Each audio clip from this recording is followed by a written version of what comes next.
ಬಿಹಾರದಲ್ಲಿ ಶಿಕ್ಷಕರ ನೇಮಕಾತಿ ಪರೀಕ್ಷೆ ಬರೆದ ಅಭ್ಯರ್ಥಿಗಳನ್ನು ಚದುರಿಸೋಕೆ ಪೊಲೀಸರು ಲಾಠಿ ಚಾರ್ಜ್ ಮಾಡಿದ್ದಾರೆ. ಇದರಿಂದ ಬಿಹಾರದಲ್ಲಿ ಉದ್ವಿಗ್ನ ವಾತಾವರಣ ಸೃಷ್ಟಿಯಾಗಿತ್ತು. ಶಿಕ್ಷಕರ ನೇಮಕಾತಿ ಪರೀಕ್ಷೆ 4.0 ಅಧಿಸೂಚನೆ ವಿಳಂಬವಾದ ಬಗ್ಗೆ ವಿದ್ಯಾರ್ಥಿಗಳು ಪ್ರತಿಭಟನೆ ನಡೆಸ್ತಾ ಇದ್ದರು. ಇದರ ಪರಿಣಾಮವಾಗಿ ಬಿಹಾರದ ಸಾರ್ವಜನಿಕ ಸೇವಾ ಆಯೋಗ ಶಿಕ್ಷಕರ ನೇಮಕಾತಿ ಪರೀಕ್ಷೆ ಅಧಿಕೃತ ಸೂಚನೆಯನ್ನು ಬಿಡುಗಡೆ ಮಾಡುವಂತೆ ಒತ್ತಾಯಿಸೋಕೆ ಆಕಾಂಕ್ಷಿಗಳು ಈ ಪ್ರತಿಭಟನೆ ನಡೆಸ್ತಾ ಇದ್ದರು. ಏಪ್ರಿಲ್ ಕಳೆದು ಮೇ 2ನೇ ವಾರ ಪ್ರಾರಂಭ ಆದರೂ ಪೋರ್ಟಲ್ನಲ್ಲಿ ಯಾವುದೇ ಅಧಿಕೃತ ನೇಮಕಾತಿ ಸೂಚನೆ ಇಲ್ಲ. ಇದರಿಂದ ಸಾವಿರಾರು ಅಭ್ಯರ್ಥಿಗಳು ಸೇರಿ ಹೋರಾಟ ನಡೆಸ್ತಾ ಇದ್ದರು. ಪಾಟ್ನಾ ಕಾಲೇಜು ಆವರಣದಲ್ಲಿ ಪ್ರತಿಭಟನೆ ಆರಂಭ ಆಯಿತು.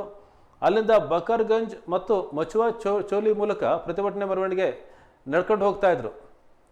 ಜೆಪಿ ಗೋಲಂಬರ್ ಕಡೆ ಈ ಮೆರವಣಿಗೆ ಸಾಗಿದಾಗ ಶಿಕ್ಷಕರ ನೇಮಕಾತಿ 4.0 ಅಧಿಕೃತ ಅಧಿಸೂಚನೆ ಪ್ರಕಟಣೆ ವಿಳಂಬವಾದ ನಂತರ ಶುಕ್ರವಾರ ಬಿಹಾರ ಸಾರ್ವಜನಿಕ ಸೇವಾ ಆಯೋಗದ ಶಿಕ್ಷಕರ ನೇಮಕಾತಿ ಪರೀಕ್ಷೆಯ ಮಾಹಿತಿಯನ್ನು ಸಕಾಲಿಕವಾಗಿ ಬಿಡುಗಡೆ ಮಾಡುವಂತೆ ಒತ್ತಾಯಿಸಿ ವಿದ್ಯಾರ್ಥಿಗಳು ಒಟ್ಟುಗೂಡಿದರು.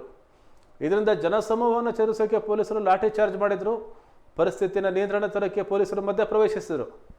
ಜನಸಂದಣಿಯನ್ನು ನಿಯಂತ್ರಿಸೋಕೆ ಪೊಲೀಸ್ ಲಾಠಿ ಚಾರ್ಜ್ ಮಾಡಿದಾಗ ಅನೇಕ ಪ್ರತಿಭಟನಾಕಾರರು ಸ್ಥಳದಿಂದ ಓಡಿ ಹೋಗಿದ್ದಾರೆ. ಒಂದು ರೀತಿ ಪಾಟ್ನಾ ಸುತ್ತಮುತ್ತ ಉದ್ವಿಗ್ನ ಪರಿಸ್ಥಿತಿ ತಲೆದೋರಿದೆ.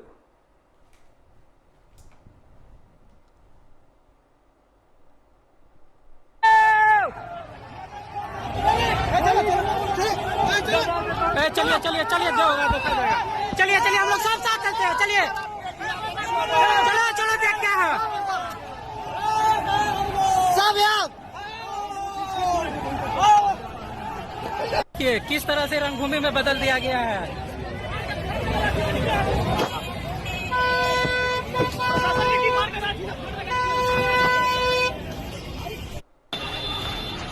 देखिए पुलिस दौड़ा दौड़ा कर अभ्यर्थियों को मार रही है।